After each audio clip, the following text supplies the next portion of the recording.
ला सकते हैं। उस जमाने में ट्रेनिंग सिस्टम ऐसे थी कि गुरु के बाद गरीब कोई अमीर हो, राजा का बेटा हो, एक साथ विद्या सीखने जाते। तो एक गुरु जी के पास एक राजकुमार तलवारबाजी की विद्या सीखने गया। तो पहले गुरु लोग ऐसे विद्या नहीं देते थे, वो विद्या बेचते नहीं थे, वो भट्ट से बांटते थे, बेचते नहीं थे, बांटते थे।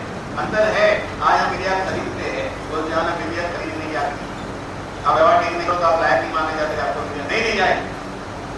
तो एक राजकुमार भी सीखने चले गया, सब सीख रहे थे। गुरु जी बोले झाड़ मारो, गोता मारो, कपड़े धो, लकड़ी काटो, पैर दबाओ। लेकिन सबसे मजेदार बात, ये गुरु जी तलवारबाजी सिखाते थे और एक भी तलवार उनके आश्रम में नहीं थी, एक भी तलवार उनके आश्रम में नहीं थी। ये राजकुमार कर लेता कि कैसे गुरु जी इन्होंने तलवार देखी भी है क्या कभी, क्योंकि तलवार ही नहीं पूरे आश्रम में। लेकिन बहुत समय के बाद गुरु जी एक दिन एक लकड़ी लेकर आए, बोला बेटा आज से मेरी तलवारबाजी शुरू। फिर सोचा कि भाई शुरू में असली नहीं लकड़ी से सिखाते होंगे, लेकिन वो भी ठीक है, वो नहीं तो वो चाहिए ना कि मुझे देख को रखे फिर दिखाएं, देखा तो एक लकड़ी। फिर क्या हुआ, गुरु जी बोले ये लकड़ी देख रहा है ना, इससे मैं तुझे मारूंगा, तू झाड़ू मारा है, गोदा कर रहा है, अचानक होगा तुझे मारूंगा, अगर तूने सावधान कर दिया तो मैं नहीं मारूंगा।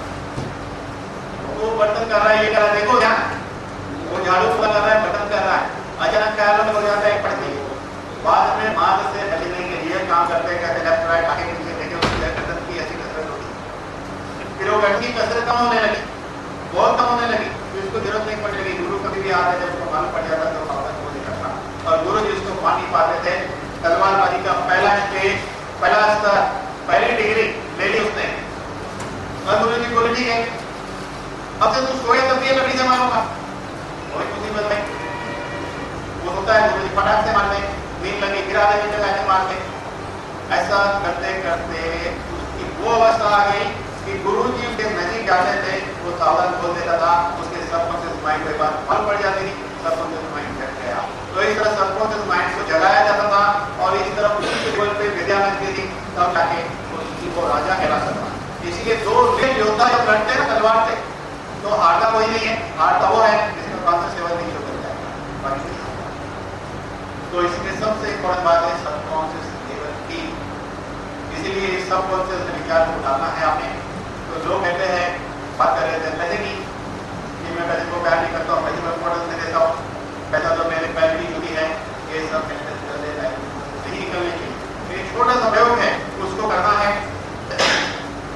एक सबसे पहले तो आपको पैसा कमाना है तो पैसे के बारे में सोचना शुरू करो।